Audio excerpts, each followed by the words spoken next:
Welcome back, everybody, to another episode of Not for Broadcast. This week, Avery, we're going to be talking about a couple different topics. We got PGL Wallachia that just wrapped up. We also have the Esports World Cup 2025 that is going to be starting very soon, aka Riyadh, which both you and I will be attending.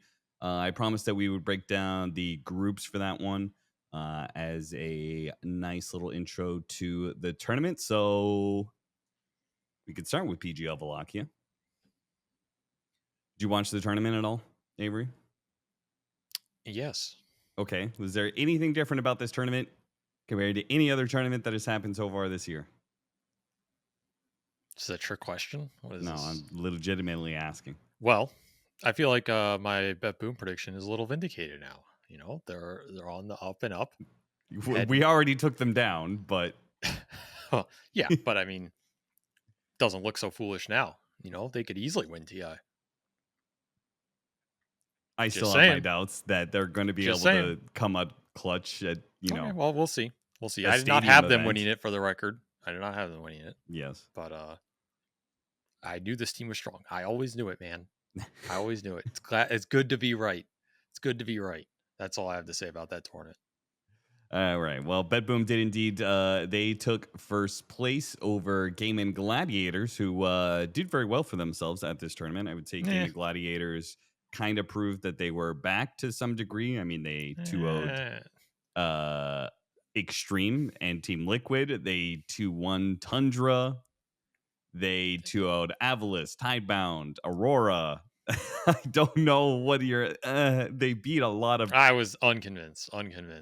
By their play, like the actual play inside the game, Yes. you thought it was still questionable. Do you think the play for this tournament was below standard? Yes.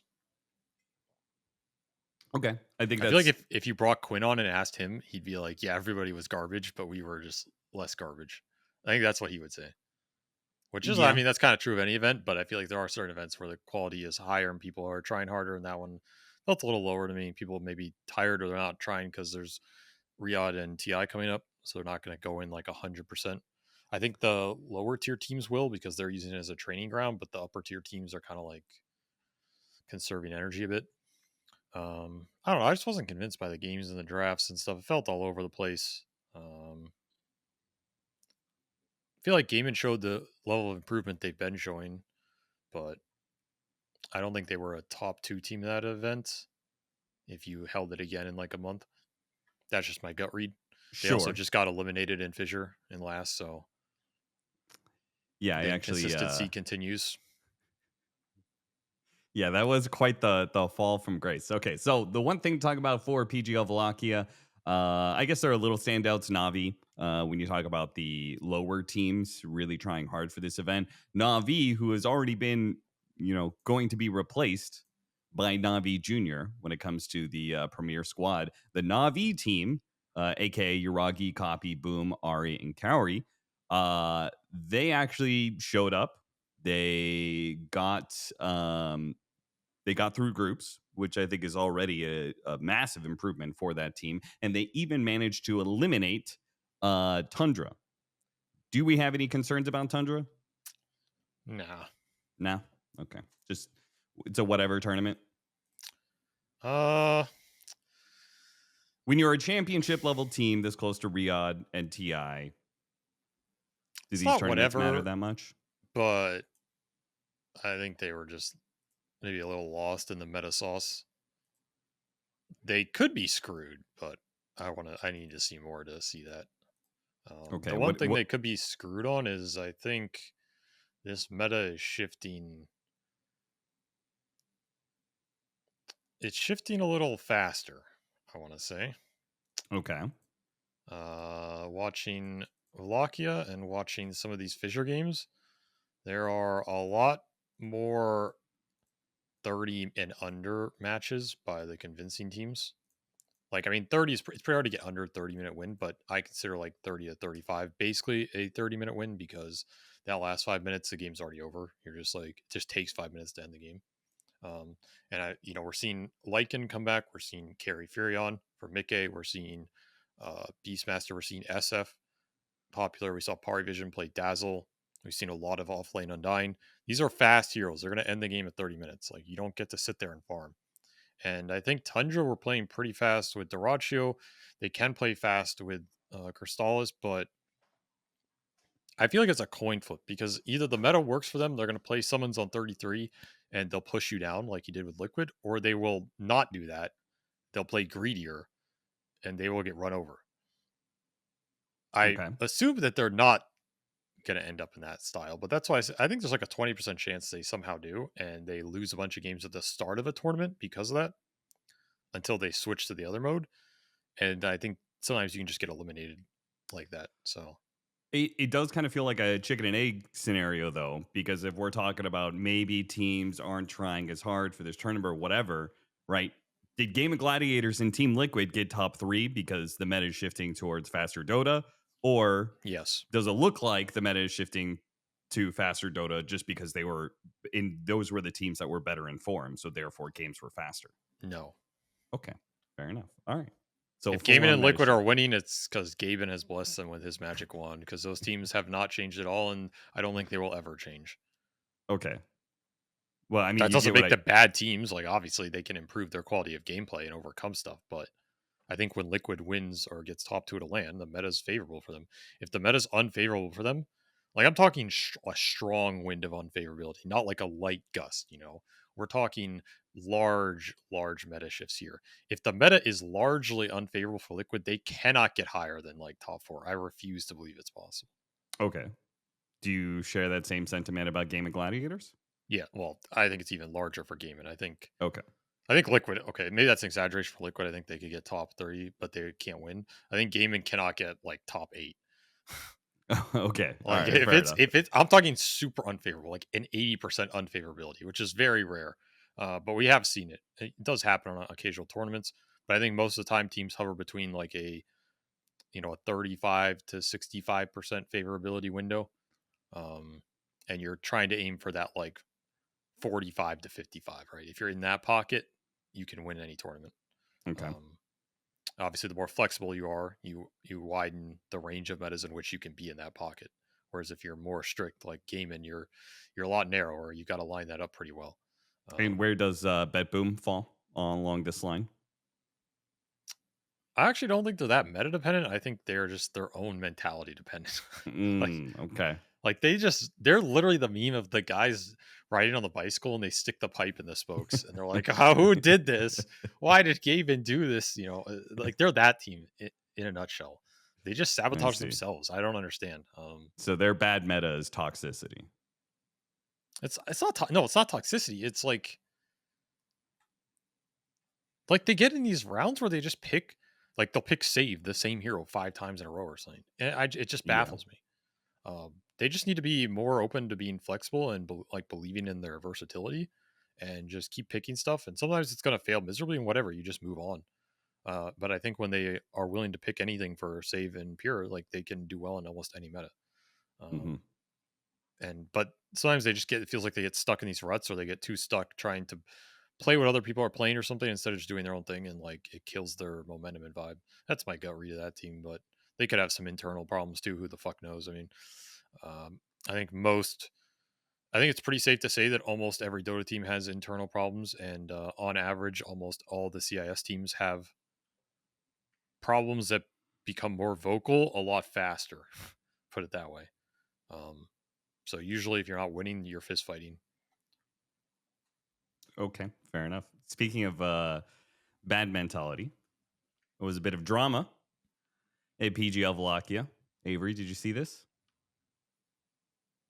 What is it? What I didn't see? Yeah, yes, it's what you didn't see. Oh, yes, I did not see. So, top Something. post on Reddit, Quinn leaving the stage before handshakes. A picture of Game of Gladiators handshaking Bet Boom. 3-1 loss. Top comments. Rage quit IRL. Ace not swapping puck with buyback is crazy. Implication being that Quinn is tilted and angry at his own team. Quinn at the airport already. Quinn. A lot of angry people at Quinn. He's got his fair share of haters, and this seems like a pretty apt reason to be angry. about Quinn, perhaps a bit of bad sportsmanship. What was your initial thought about that? I mean, he can. I'm not gonna white knight him or anything. I don't think there's. I don't think I would want to defend him on a lot of his bad behavioral stuff. I've told him straight to his face, and I've said it straight to viewers. Like I call him out on a lot of this shit behind the scenes. I'm just not gonna do it publicly because what is the benefit of that, right? Like I've known the guy forever. I'm his friend. If I feel like there's something wrong with the behavior, I'll just tell him like a decent human to his face. I'm not gonna like blast him on Twitter. So Okay. that part of that's between me and him. But I mean, if he doesn't want to shake their hands, I'm sure he has some valid reason, and Mm. people might not agree with it. But we What if I told you I got the scoop? I know what the reason is. okay, so I don't know what it is, but my Okay. guess is that Bet Boom were probably yelling and saying a bunch of shit and being toxic either in game or out of game or whatever, and he felt like they did not deserve sportsmanship after defeating him, and so he just left. That Yeah. would be my guess. I was leaning that way as well. I just want to put one more Reddit comment. I forgot I saved this one. Quote, without a doubt, one of the worst and most damaging people to ever play this game. Mm. Do you agree with that sentiment? No. What I'll say on that is he is not even close to being one of. Okay, we'll address both parts of this, right? Because there's two parts. No, it's a fair comment. Yeah. There's two parts. Is he the worst person, as in morally the worst? The answer Yeah. to that is he is not even in the top 80%. Like it's not even close. It's not close. The amount of morally bankrupt people that are just never going to come to light is an absurdly high number. Mhm. I'm not going to say more than that, but just no. And he has his, moral tribulations and whatever, but it is not close to the real bad shit that occurs in the scene. And I'm sure it's the people that those same commenters are going to praise, every time. Yeah. So be careful of who you hero worship, and generally don't hero worship anybody who you don't really know on a personal level. You can worship what they do, but don't worship them. Yeah.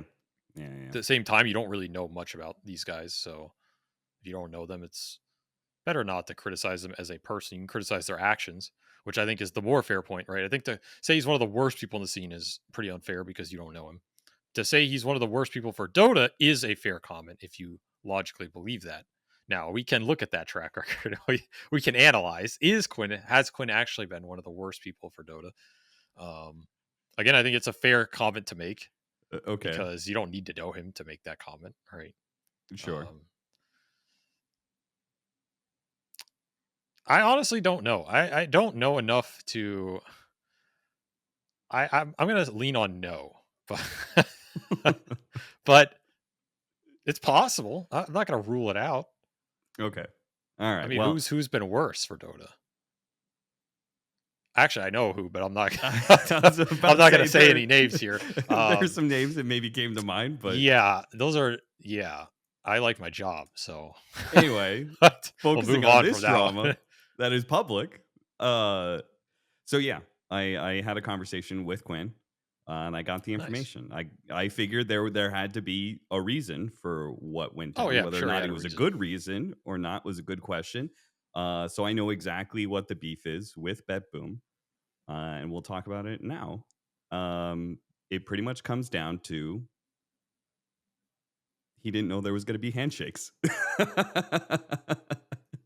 Yeah, that's usually what it is.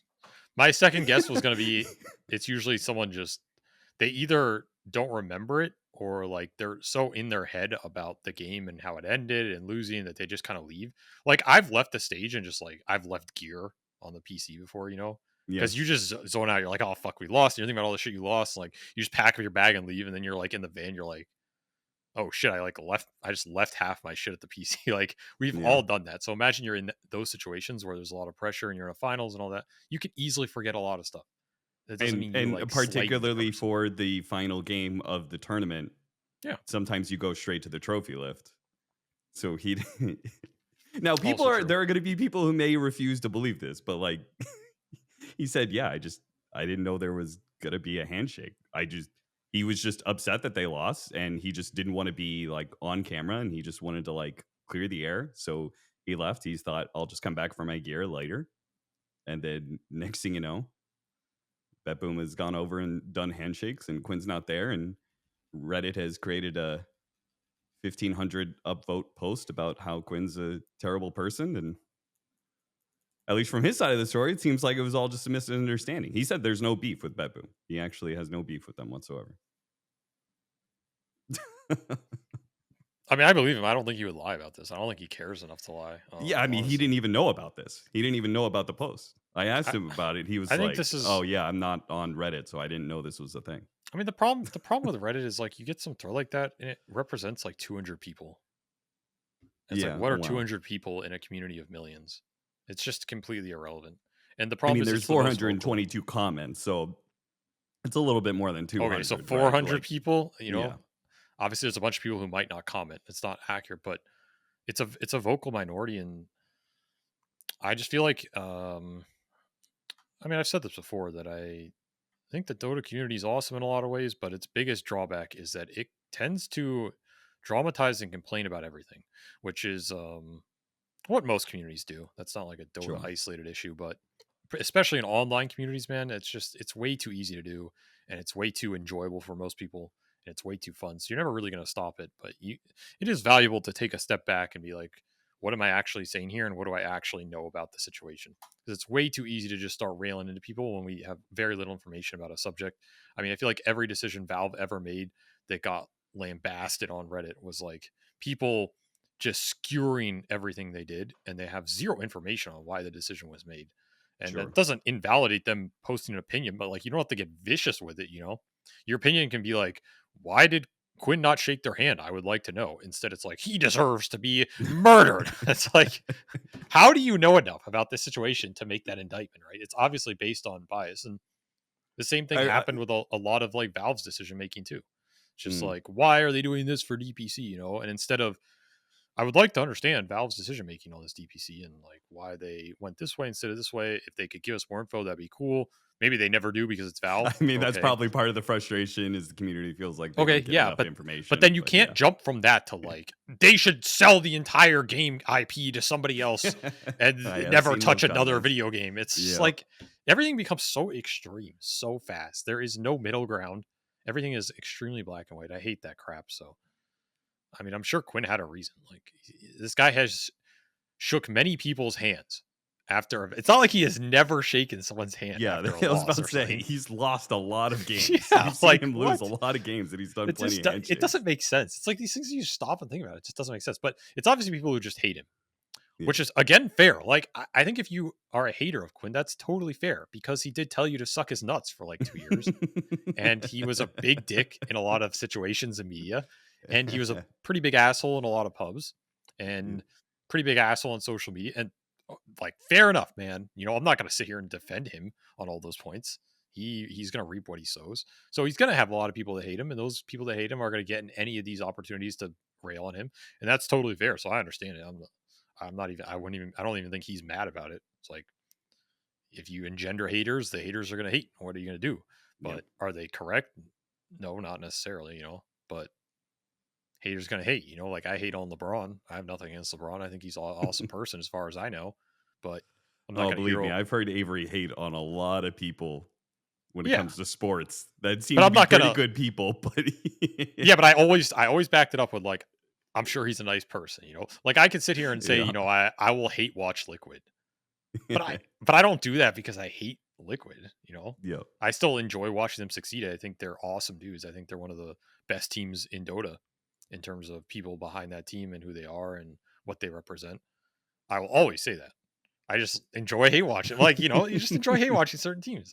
I've enjoyed hate watching my own team sometimes. It's like I'm an unbiased, objective hate watcher. So you can't control that. You got to embrace it. That's part of sports. That's what makes sports fun. It's also enjoyable to overcome your haters, So in a sense, I'm doing Liquid a favor. I'm giving them someone to overcome and helping motivate them. I'm sure Aiden will thank you. Speaking maybe of, maybe one day, yeah. He was sick for that tournament. So he had vacation, or he had like a family deal that he was doing, so he wasn't there for the group stage. He arrives, he gets sick at Wallachia.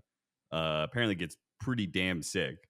So much so that he can't play in Fisher, which right now Liquid seems to be doing pretty well. They are top of their group out of Fisher, playing with Toby. So yeah, unfortunate. Liquid continue to get into health situations that require them to have stand-ins. Hopefully, they're going to be good for Riyadh and Ti, but bad timing. Bad timing. That's tough, man. I hate that shit. Yeah. Man, I just thought it was so funny. We could just like, yeah, I just didn't know there was going to be Handshake. I was just like, I was just like, of course it would be something like that. I was half expecting him to say, I just really had to piss, you know? All right, Esports World Cup. Looking forward. We got a Fisher going on. It's an online tournament. I'm not really too concerned about it. Esports World Cup, though, that is a very big tournament. A lot of money on the line, Avery, and it's got what, $3 million prize pool, $3 million prize pool, and the format is very different. You want to talk about the format of Rion? I mean, it's like a push elimination, right? You got to push into the upper slots or you get eliminated, and then you got to play a whole other group stage, and then you get a single elim. Yes. Well, okay. So That's the short we start version. off with 4 groups that are round robin.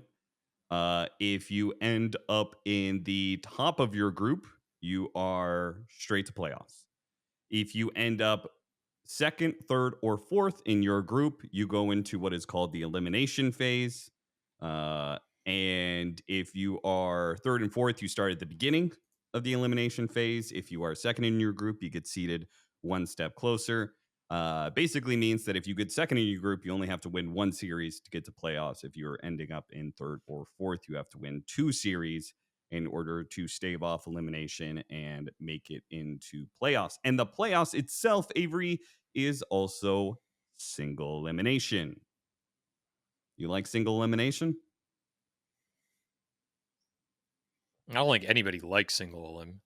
It's like traditional sports, Avery. Come on. Why don't you like it?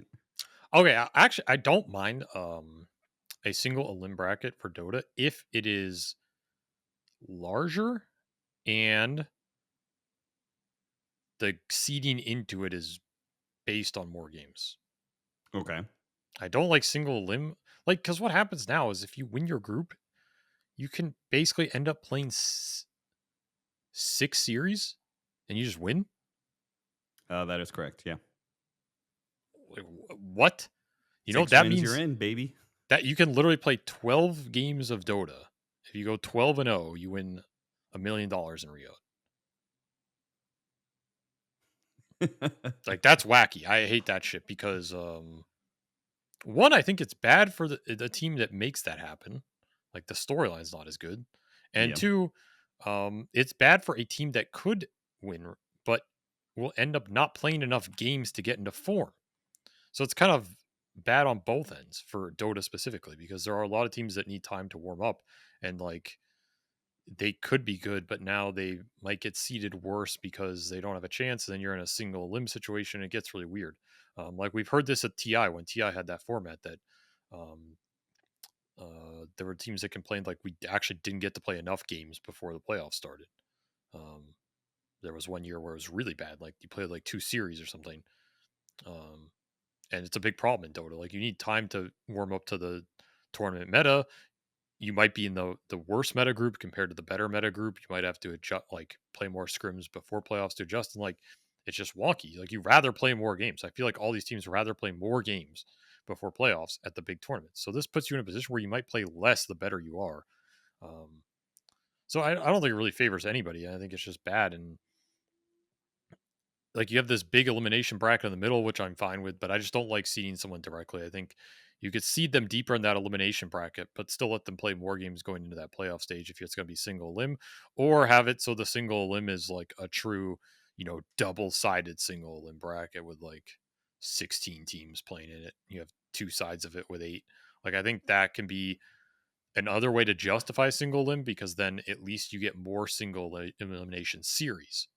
Yeah. So like you have the same amount of series in the playoffs as you would with a double bracket, but it's all just single limb, which is hype. But you're still not diluting the number of games you're going to get. Obviously, we see that in things like March Madness or whatever, right? And it works there because I mean, obviously, the number of teams you have is insanely high, so you have to like get rid of them somehow. But you can play more seeding matches that go into that over a season or whatever.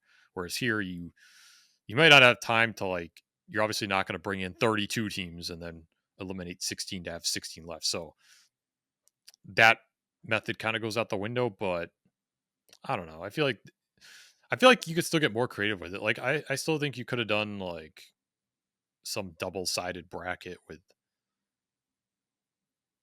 I don't know, some like double-sided 4x4 bracket or some weird shit. I don't know if you wanted to do something just that was just different for different sake, but I don't It, like the idea of people just skipping entire phases. I think it's like it just makes the format in the tournament weird, man. when it comes to seeding has never really been too much of an issue for. Okay, it's been a little bit of an issue sometimes. Usually, we have an extensive enough group stage that seeding is less impactful than I would say other esports. Would that be probably fair to say? Sure. Okay. What would be if we were to have single elimination? What would be in your head the preferred format to be able to get that seeding in the first place? Is it were you a fan of like the old TI where we had one big group and we did a round robin all the way through, and it was only like a one game, maybe two game series, maybe? I mean, it's just about the number of series. Like, I don't really care how you format it. It's just I think every team should play at least 4 to 6, and then you go into a playoff bracket. And here you're going to have some teams play 3, and you're going to have some teams play like 7. I think. That's all I'm saying. Just like average it out. Like you're going to end up Okay, playing the same amount of games either way. I just don't like the teams that play 6 games and then you're like a top 8. It's like I just don't think it feels good either way. Like, they'd rather just play 1 or 2 more series and ultimately prove it. sure. It also means we're going to get a third place match, which is interesting. Haven't had too many of those in Dota's history. Pretty rare. But yeah, I think it's a format that nobody really likes that much. I am okay with, in general, with tournaments having formats that stand out. Like I'm perfectly fine with Blast format for the most part. I really don't see too much hate in that because we have so many tournaments across the year. I'm okay with having like basically a single elimination, which is kind of what their gauntlet bracket is. It just becomes a single elimination playoff. I'm okay with that. It's just that way it adds some variety in the space because we have too many tournaments going on constantly. It just feels like for the biggest tournaments of the year, EWC and TI, those should probably be double elimination. But it is what it is. And we are going to focus on the groups now to determine who is going to be getting that first place slot into the playoffs right away. Avery, we have Group A. But actually, real quickly, you've seen the groups, right? Yeah.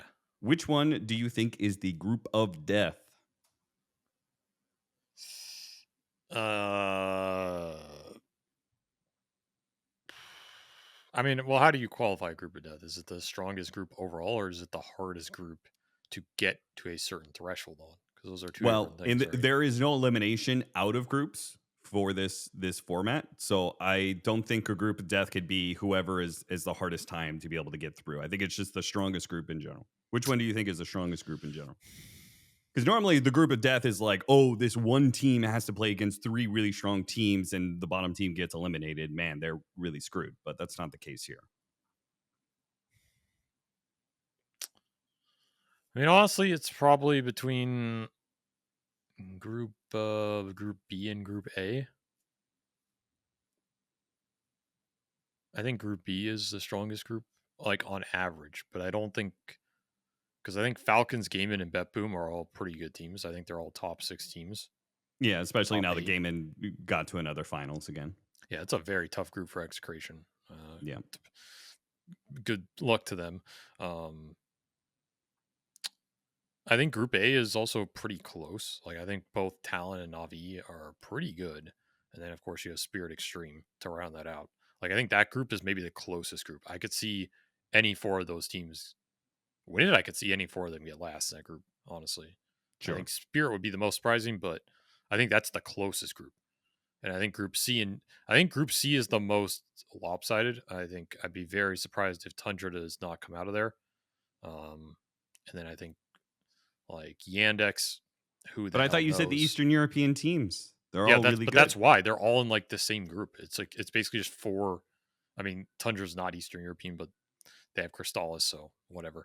It's just like this is just group CIS here. So who the hell knows what's coming out of that one? It's just a complete wild card.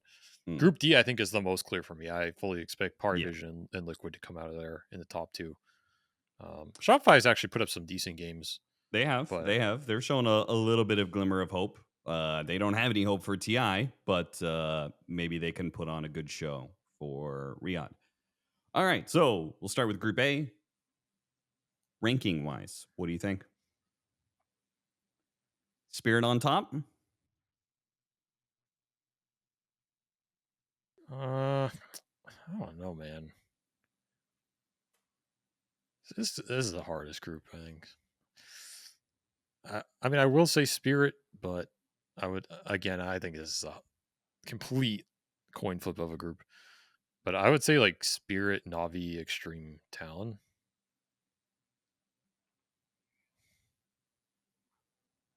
Okay. I think it's actually going to be Navi, Spirit, Talon, Extreme. I think Extreme is not going to come into those groups looking good. No, dude, it actually always wins. Like they never get last in a group. They have Xiaowei, dude. They're not going to get last.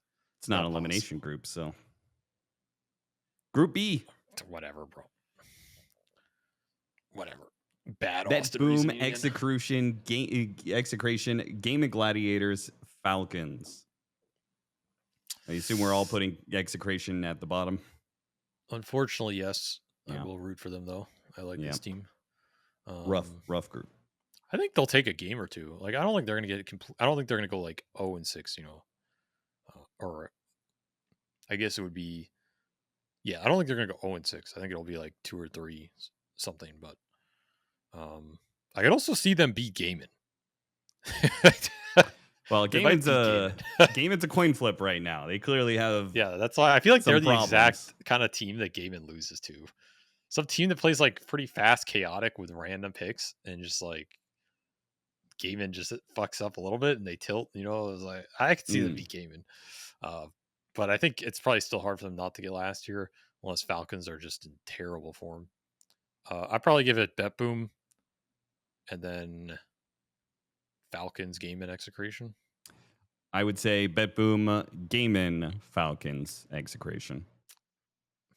On to Group C, Aurora. Faith in the defending Team Yandex, Tundra, and Virtus Pro. Dahak back at it again. Yeah, he really is, man. I'm going to go Aurora, Tundra, VP, Yandex. Ooh, I kind of feel like because it's the Eastern European group and Tundra, I actually feel like Tundra either gets first or like third, I feel like they either... So I'm going to say they're going to get first. Tundra on top, Aurora, and then Virtus Pro, then Yandex. And final group, Group D, Heroic, Parivision, Shopify Rebellion, and Team Liquid. Pari, Liquid, Shopify, Heroic. Yeah, I'm gonna. I don't think you can say anything else for this group. Pretty stratified. Liquid could be Pari, but I don't think anybody's really beating Pari Vision right now. So, I mean, Heroic's one of those teams that we lightly touched on them, but they were, there was a lot of promise on this lineup, but it hasn't shown in the last 6 months since we originally gave our rankings for TI. Yeah. So I still think they're a fine team, but they're not beating the European top dogs right now. Yeah. And for some reason, surprisingly, Shopify look even better than Heroic does. Yeah. Well, because I'm telling you, Shopify roster has good players. This is not a bad team. It's just they probably have like very little opportunity to practice against people, and it's just a very eclectic mix. Like you have Belarus, you have fucking Belgium, you got the Philippines in here, you got an American coach, Peruvian. It's like all over the place, dude. These teams are just hard to make work. Technically, they're an NA team. I don't even know what that means anymore. Who knows? But I think they're I mean, they have Yopaj. Like, they cannot be that bad. It's just no way. All right, well, that kind of wraps up our predictions. Anything else you want to say about Riyadh? Well,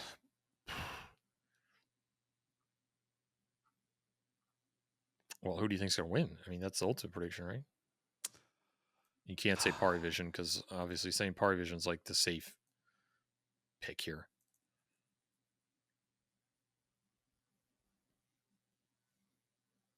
I mean, well, so is Tundra. Isn't Tundra equally a safe pick? I don't think they're that safe. I think the expected outcome is a top 3 for Tundra, but I don't think the expected outcome is they win it. All right. Give like a dark horse. Who do you think could win? That isn't, like Pari, Spirit. I mean, I think whatever. The people have asked me this a number of times, and I said, well, the darkest horse that actually could do it is Navi. Old Navi Jr., now Navi. I think they're actually now. I think their chances of winning Riyadh is very low, but I think they could do pretty well there. The other team that is more like middling expectations that I think actually could come out on top is Aurora. I think Aurora has actually been climbing up the rankings a decent amount. I think they're kind of getting into that championship, or podium is maybe a better word for it. That podium trajectory, you kind of think of them as a middle of pack team, but it feels like they're getting closer to it. I mean, they have a previous Riyadh winner on the roster. That is true.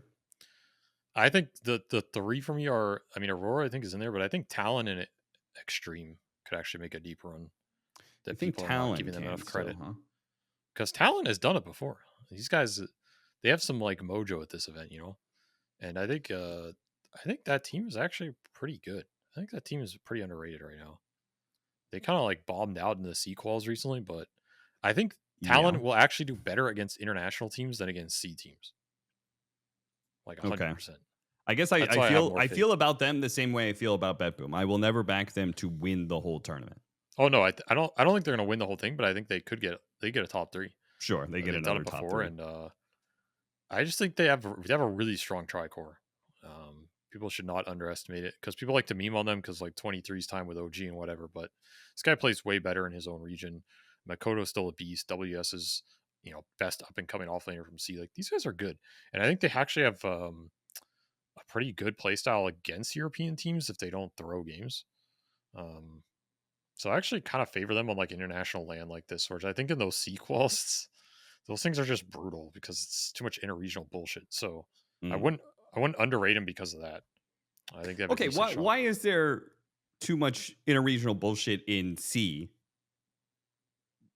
But I don't feel like C is, let's say, that much more competitive than when you were playing in NA and going through those qualifiers. Austin, don't make me say it, man. I don't want to say it. Like, I don't want to say it, man.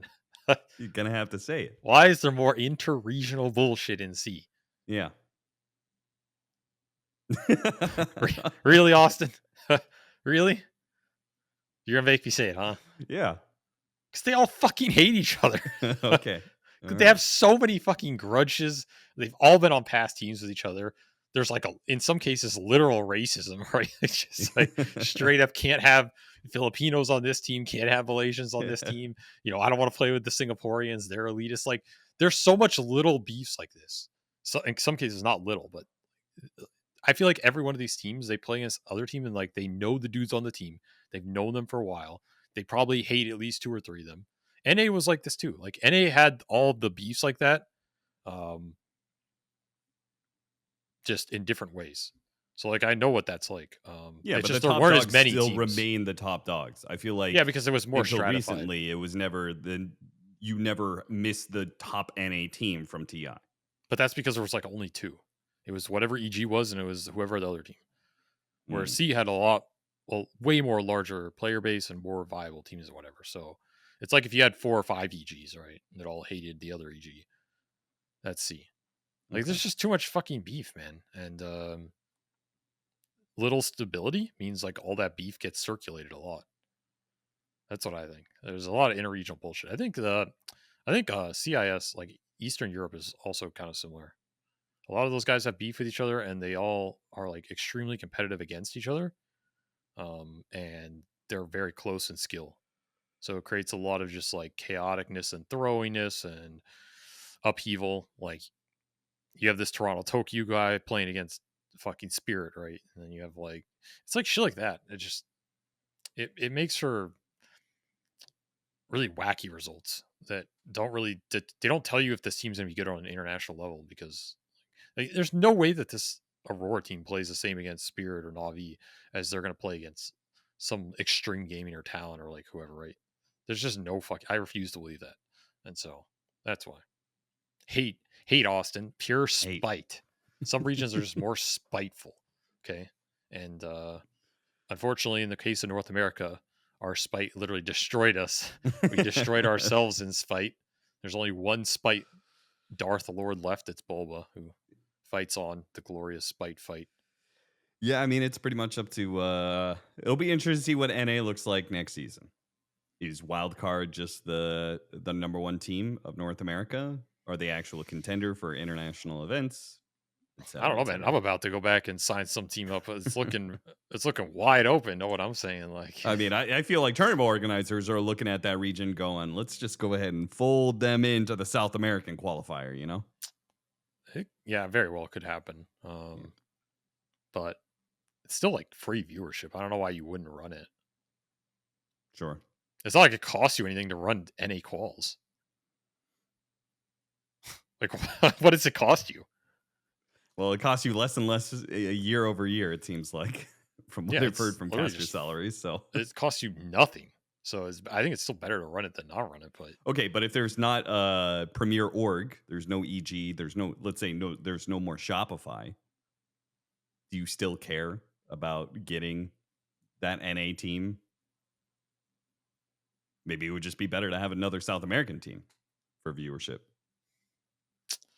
So you just roll the dice and see what happens in an NASA qualifier. See, I will take a road that many people on the internet don't take, Austin. I will say I do not know enough about the numbers here to give a justified opinion. Wow. I'm sure they have viewership numbers, like who drives viewership, right? Does an NA team increase viewership? Does an SA team, which is more valuable? I'm sure if you break it down by a pure value metric, there's probably an answer in there somewhere, but I don't know enough of that data. So I cannot answer that, Austin. Instead, I will just say that they are evil and they should be put in a prison somewhere, and we'll never see them again. I don't know who I'm talking about, just somebody. Okay. All right. Fair enough. Because we're on the internet, so may as well. And fuck Quinn. He ruined Dota.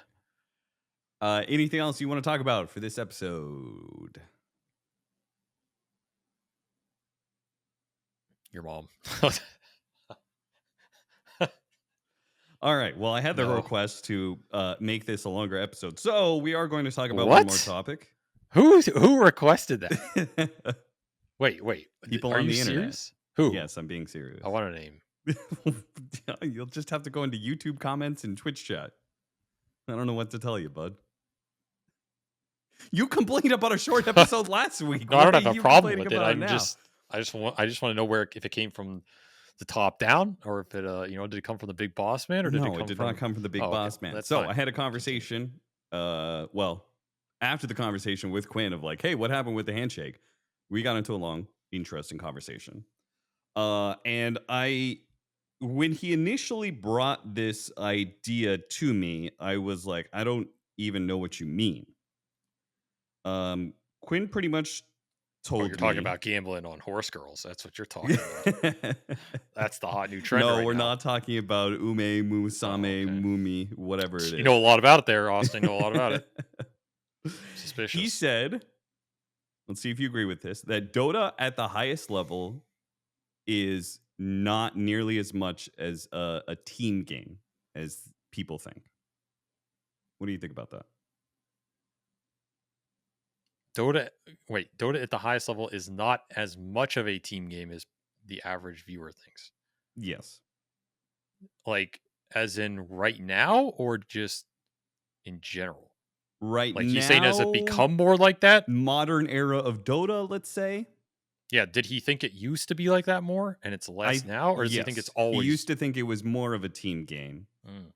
and he thinks the modern era of Dota, it is less of a team game.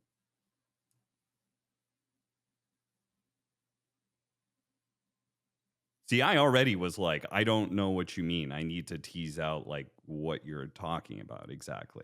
Okay, I actually know what he means, I think. Okay. I think I know that part.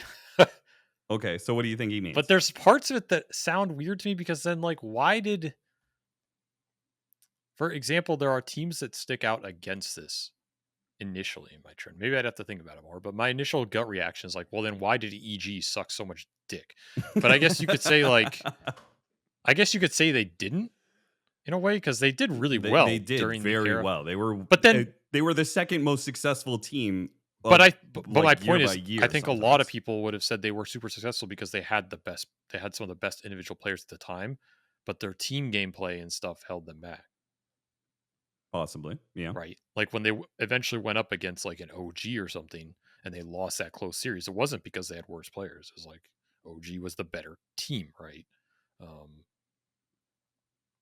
I also just don't know how much you can separate these because it's like the best team almost always has some of the best players. Like it's really rare you get these deep runs by a team that is very clearly not the best players, but is just the best team. Actually, I think the best example of that we've had in recent was like this year's NBA playoffs with the Pacers. I think the Pacers in the NBA playoffs, which is probably not something that most of our viewers are going to know, but um, the very short examples, I think that was the first time in a very long time we clearly had a team that was not even close to being the best team on paper, individual player wise, but just outperformed everybody because their team play was so successful. Um, and like even their superstars were not even like close to superstars. I don't really know what the Dota equivalent of that has been, right? Like, has there been a team to that degree? I think we've had it in spurts. Like, you've had a team that comes along and like wins an event and then they kind of peter out. Um, you have teams that are clearly better than this, like the sum is better than the individual parts, Yeah. but they're not going to like win a TI, right? So I Um, will tell you how I got to figuring hmm, out what Quinn was talking about. I asked him because he said the exact quote is Dota is just a solo game, a bunch of people playing a solo game. It's not really a team game. And I was like, what the fuck are you talking about? Like, huh? Um, and he's talking about it from a perspective of at the highest level, once you have figured out most of the game and most people understand what they need to do, optimization really just comes that extra 1 to 5% that you're talking about that you get that makes the difference between the team that gets first and the team who gets sixth, right? It comes from the individual level. And what I think was a good example of this, I said, okay, so you're talking about like back in the day when Dota was less figured out, you could have MVP Phoenix, right? MVP Phoenix, they clearly had an idea that everybody bought into, and they did not have the best players, but they could beat the best teams because they could do some wild 5-man tower diving stuff, and because they were doing it as five, they would go unpunished for their play, right? If you were to optimally play the game of Dota, it is probably not the best idea to 5-man dive the enemy tier 2 while their tier 1 is still up, but MVP Phoenix did that, and they succeeded with it against the best teams in the world, uh, because they were just all bought into one idea, right? The whole five fingers make a fist sort of analogy. So I think that was like the best example of like what old you could accomplish in old Dota and what you can't do nearly as much in the modern day of Dota. So do you agree with that? That like that nowadays what separates the that Dota is so complex, that Dota is also so optimized by this point in time, and maybe this applies to other esports and other traditional sports. But because the complexity of the optimization of the game, that really the difference comes from the individual level and like people doing what is optimally best for them inside of the game instead of save a buddy syndrome, right? Instead of trying to recover something that is lost, instead of trying to, oh, we got picked and now they're going to take Roshan and now scrambling to try and defend Roshan instead of just playing the map. right? And just playing the map as 4 people and trying to get as much out of the map and giving them the Roshan, right? Instead of trying to protect your carry from being dove under his tower, everybody just continues to play the best game for themselves rather than trying to help somebody else's game.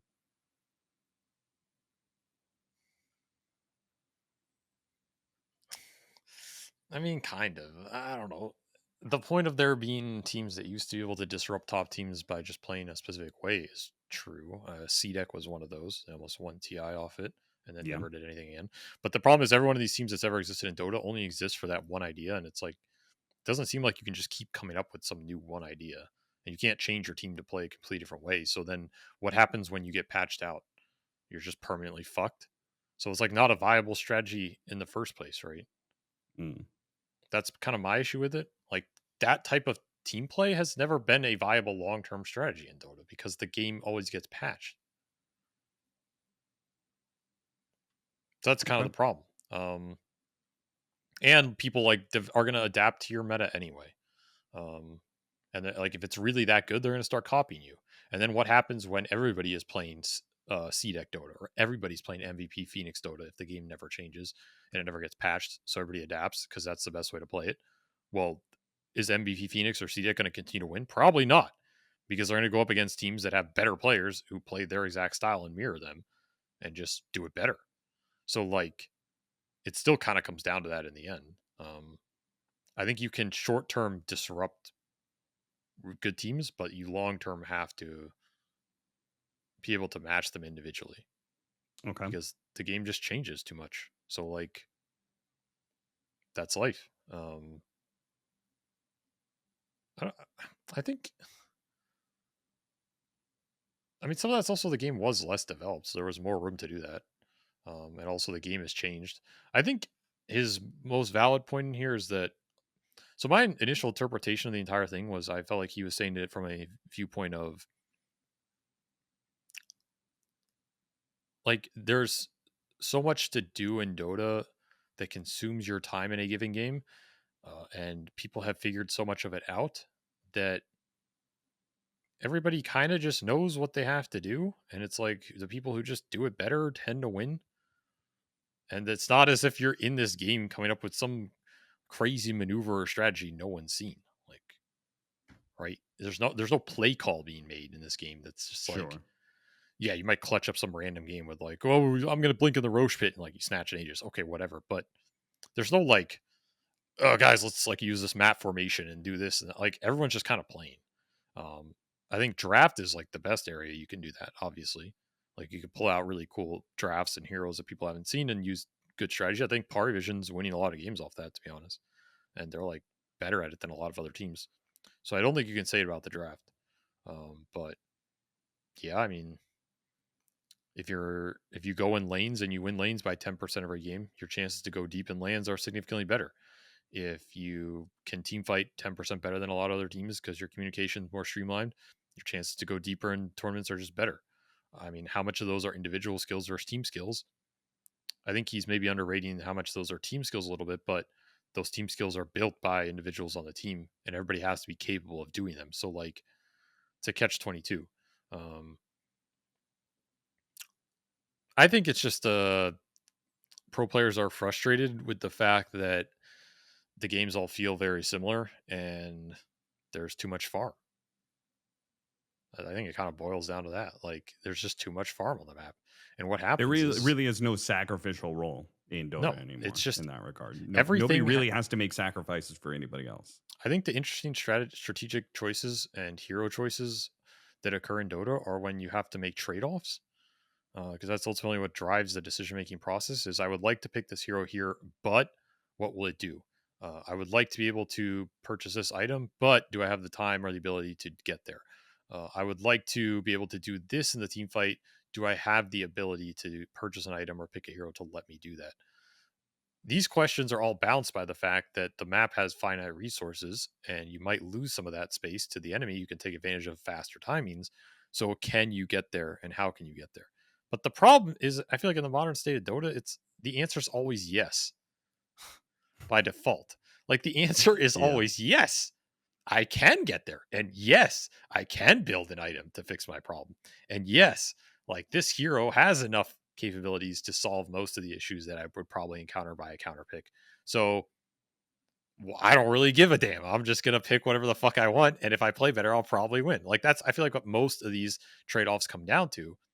And most teams would rather just go with that than worry about the one downside, which is like, well, what if the enemy team exploits your slowness or a even faster timing and like they get there right? What if they demolish you on lanes? What if they do a 15-minute Roshan with an Ursa you can't contest? Most of these questions that would pose a difficulty to your strategy, I feel like the team's answer comes down to, well, we're just going to be better. So they can't do that. Like, we're just going to be a better laning team. So they can't run us over in lanes. And we're just going to be a better team at rotating our supports so that we win more runes and control more wards so they can't do Roshan that early. And we're just going to shove lanes faster than they can so that they can't make aggressive moves. And, like, honestly, if you're good, most of the time it works. Like, it's pretty hard to outlane a really good laning team, even if your heroes are stronger laners. It's just you can't extract a large enough difference to make up for them getting picks that they know are going to be able to farm jungle. Like it used to be, if there were certain games where you picked two supports, and if they were both bad against Enchantress and they only picked Enchantress, the game was like fucking over. I'm talking like 5 or 6 years ago. Like I Yeah. remember drafting this era, and it was like there were certain teams that were Chen Ench teams, and they were literally called that because if you gave them a good Chen or Ench game, they could just debilitate your supports in the laning stage, and you never got to play the game. It was that powerful of a pick strategically. Nowadays, you can still play a fast Enchantress game. You can own your lane, you can rotate, you can get an enemy jungle, but like you are not going to end the game on this because this like fucking Rubik or Wind Ranger or Morta or whoever Dark Willow that you like forced off the lane. Guess what? He just stacks like 3 camps. He stacks Ancients. He defends his Wisdom Shrine by bringing the mid. He gets XP back. And then at some point, this fucking Sand King or Darkseer or Axe or whoever just does like a penta stack in your back. The guy doesn't even have to lane. There's like almost no punish. You have to punish that so well to remove Yeah, the the onus is advantage. constantly on the offensive team, right? They Yes, have to invade. They have to not screw up any of those team fights where they're invading. it's very And stressful to play like that, and it's yeah, very difficult to play like that. Like I've been in a lot of those games where, in theory, you have an advantage, and it does not feel like it because you're like, I gotta go make something happen. I gotta stop them. I gotta do this. And 9 times out of 10, most teams don't want to play that way. It's very difficult to play that way, which is I think an underrated facet of Quinn's gameplay is he actually prefers to play that way, and sometimes it makes his teammates stressed a little. But in theory, you can win a lot of games off it. And I think the fact Gaiman was so successful with how aggressive they played and how fast they entered the enemy side of the map goes a little underappreciated, to be honest, because mm, it's not easy to put. A lot of teams will not want to put themselves in that position. They would rather play conservative defensive, like people like watching Tundra, for example. But Tundra is in a lot of games the polar opposite. Like they will almost always make sure they have backup plans, they have stacks, they have a secure, solid laning phase. They're not looking to run you over. Now they will if they can, but like how many games have we seen 33 just go do stacks with Sand King or Beastmaster, right? It's tried and true. Like it works for a reason. The guy just wants to play efficiently because efficiency wins you games now. Um, and I think that's it's why most pro players feel this way, and that's why they complain a lot because it just doesn't feel like you can like it just feels like the answers to a lot of these trade-offs are not they can't get punished enough and they're not severe enough. Like if I pick Keeper of the Light and my lane gets lost, I don't really care. I'm just gonna go. I know I can go farm jungle with this hero like 10x faster than their fucking whoever their dog shit like Rubik or something. And then I'll just come out of jungle with like Glimmer Cape Solar Crest. And guess what? Like my Glimmer Solar does more in the team fight than this Rubik's entire kit. So like congrats on your fucking Rubik pick or whatever, right? Like the fact that I can farm faster my support just counts for so much more, which is why almost every support pick we see does one of two things. It either wins lane or it farms jungle. Because if you can't do one of those, like what the fuck are you doing? And that's where whenever I see supports that don't do either, like the team has to be really good with executing it. Like Boxy's Morta or Boxy's Marcy, for example, because Marcy does not do either. I like you can win lanes, but it's really difficult. it's yeah. And so like whenever you see like those Marcy games that go well, it's like those are not easy. honestly. Like, they can go really bad really fast. Yeah, by winning the lane, you mean like passively winning the lane, right? Through just your existence on the lane, out harassing the enemy support, putting damage on the enemy carry, putting them under pressure. Where Marcy has to win the lane by like actively killing you over and over again. Yeah, Marcy right? is passively losing the lane. Like, every minute that goes by, she's losing the lane because she doesn't really do anything to it. Yeah. She has to she has to win. She has to outplay you basically to win the lane. A lot of people don't like doing that. They rather just play like the broken laners, like the meta where Treant was early pick, right? Or Enchantress is early pick, or Abaddon is an early pick, or the range supports like that just outright click everybody. Wind Ranger was a top pick for a while. Murta was a first pick for a while, right? Support Weaver in that patch where Support Weaver just dominated everybody. Like, these are first picks because you go in the lane and you are winning that lane by default unless you get outplayed. That's super valuable. I think the other route is like you just have heroes that are really good at existing and stacking and like defending the stacks. And honestly, most teams don't abuse it enough. But like, Shadow Demon is a very good hero right now. yeah, I mean, like, you look at a lot of these top European teams, they just fucking stack for their offlaner, and like half the time they don't even lane. Like, I think that's why people hate Power Vision because their offlane doesn't even lane half the games. Like, literally, like this DM And the guy other goes half there. that they are laning, they're cheating because they're playing like Enigma. Yeah, which it's like it's it's just like Pudge Enigma or something. You just have Eidolons. How do you? But you that's can't- why they almost never lane it straight up unless he gets like a one-on-one. Mhm. And DM is very good at doing that, so like it works for them. But a lot Yeah. of people hate them because this 9 class guy will like he'll just completely skip the laning phase. He'll go pull, he'll stack, he'll like roll mid, get a rune, like gank bottom, go back top, stack again, pull another wave. Like, he is never in the fucking lane unless they know they can just absolutely dominate it straight up, which is smart Dota, but is that how Dota's supposed to be played? If you just bypass an entire skill set? I don't know, man. It's pretty fucking cheesy. Like, the thing is, they're not the only team that does it. Like, teams do this in a lot of different ways. I think 33 does this in his ways too. I think that guy bypasses skill sets. Like, he has his own skill sets that are super good, so he just plays to them. Nothing wrong with that, but like, man, if there weren't ancient stacks right by the off lane, would this guy have 1-2 TIs? I don't fucking know, dude. I'm not saying that's the only reason, but like, like, a lot of his heroes that became his most successful heroes, like this, especially this Ags Beastmaster, are like, I don't know if this hero would have existed if you didn't just stack ancients 8 times, go do it, and skip the entire 5 to 15 minute period of laning. Like, I don't fucking know. And then it's on the enemy teams to punish it, and a lot of them just didn't because they didn't really understand the power of it. Okay, that's on them. They're bad, but like, I also just don't know if it's Dota in a way. I mean, we weird. saw like the best teams try and counter it, and it as we talked about before, it just puts a lot of pressure on you to do so. I feel like we did not see it successfully contested very often. It would happen. We'd see some of those invasions, mid smoke gank into the jungle or into the triangle, get a good pick off, take some of the stacks away. We would see some teams put more emphasis on like, okay, early sentries starting out, blocking out some of those camps. But it was always a problem. It was always something they constantly had to deal with, constantly had to address. I will tell you, they were very smart about the idea of it because that is why him first picking his hero is so good. Because the actual strength is he knows he's just gonna fucking skip the lane phase most of the time anyway. So why does he care about his matchup? It never matters. He'd rather get the matchup for the supports or the mid. Because that's what defends his clearing the stacks. If his mid wins and his supports help his mid be strong, you have no chance to ever invade this guy's jungle, right? Like, no carry's going to run there solo and do anything to this guy. It's like, just the hero doesn't do that. So he has to farm himself. That's what ultimately defends like the stacking. So that's why first pick Beastmaster is so stupid. Because you first pick this hero and then what? Like, they're just waiting to see what you put mid, and they're going to counterpick your mid. They're waiting to see what you do support wise, and they counterpick your supports. And then guess what? Your chances to invade and punish this first pick beast go down to like 0. And the one vacuum you have to take advantage of is the carry pick that they cannot counter. But like, guess what? Most carries can't play that aggressive anymore, right? Because most of the good aggressive ones just got nerfed, like the gyros and the Furions and stuff. That's why when there is a good one in the meta, it's like Gaming and Liquid start winning more, you know?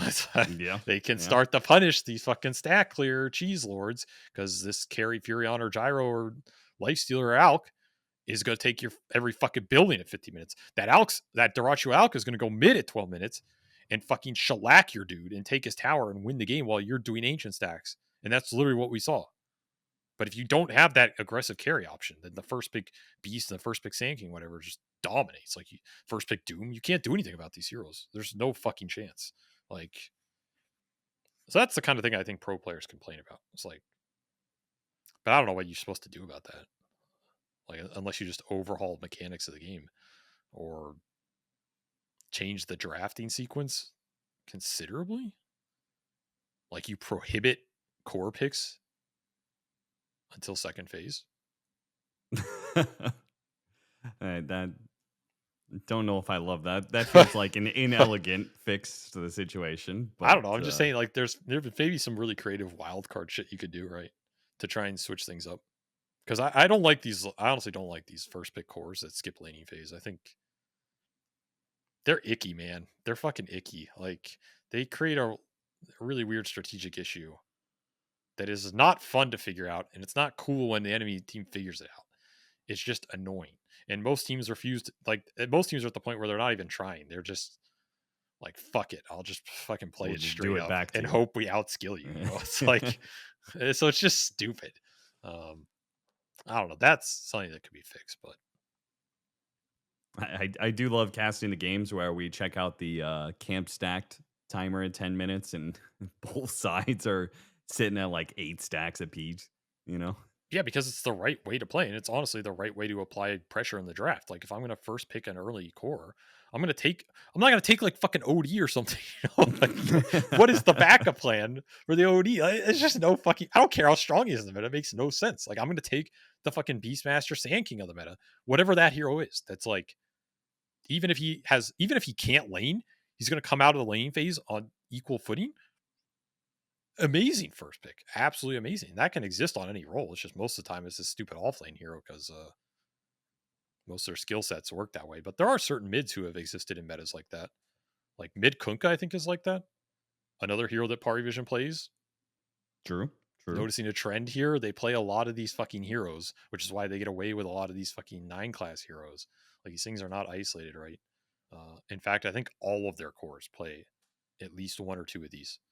So they can early pick almost any role and they know how to get it. Like the TA is another example. That's the carry version, right? Sure. That's why TA is the first pick.